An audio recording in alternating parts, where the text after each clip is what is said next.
Paul introduced the topic of Pico W state machines in Lesson 87. Some highlights of the state machine are: there are 8 state machines in each Pico W, numbered 0 through 7. Each state machine contains a transmit FIFO register, a receive FIFO register, an output shift register, an input shift register, and X and Y scratch registers. State machines are programmed in a relatively limited assembler language. Each line of assembler has a maximum width of 32 bits. Each program is limited to 32 lines of code. There are only 9 instructions in the assembler command set. Many of the instructions can be extended with modifiers. Our Lesson 87 assignment was meant to test our understanding of some of the assembler data movement instructions. Our assignment is to request a number from the user and send that number to state machine 0. We're then required to move the number between the OSR, the X scratch register, the pins, and the ISR before reading it back into the micropython program and displaying it in the shell. And here's the code. As usual, we start with imports. We import time because we'll be using sleep. We import pin because we use the pin statement in the PIO instantiation. We import RP2 because we're going to be programming a state machine. The RP2 decorator on line 5 specifies that we'll be using out instead of set.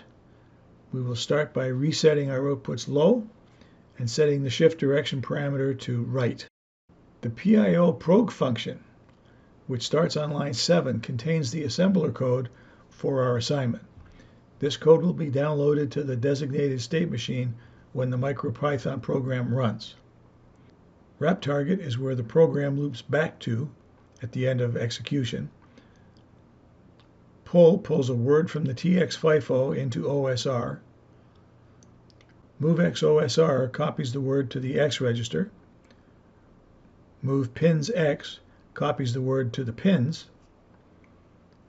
Move ISR X copies the word to the ISR.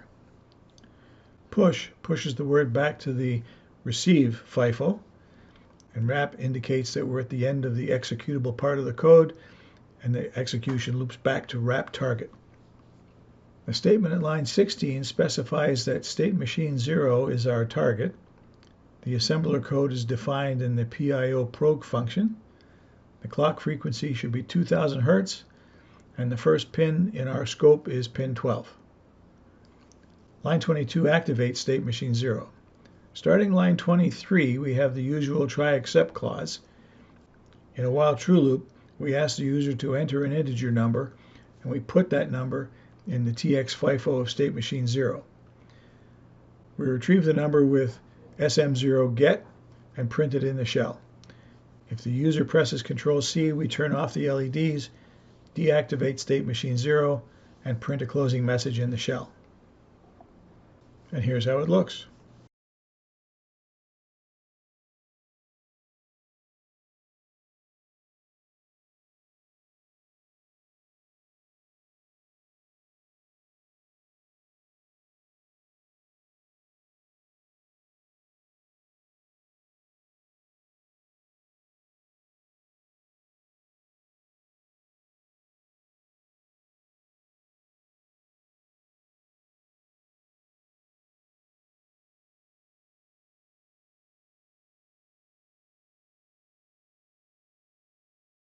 Well, that's it for this assignment.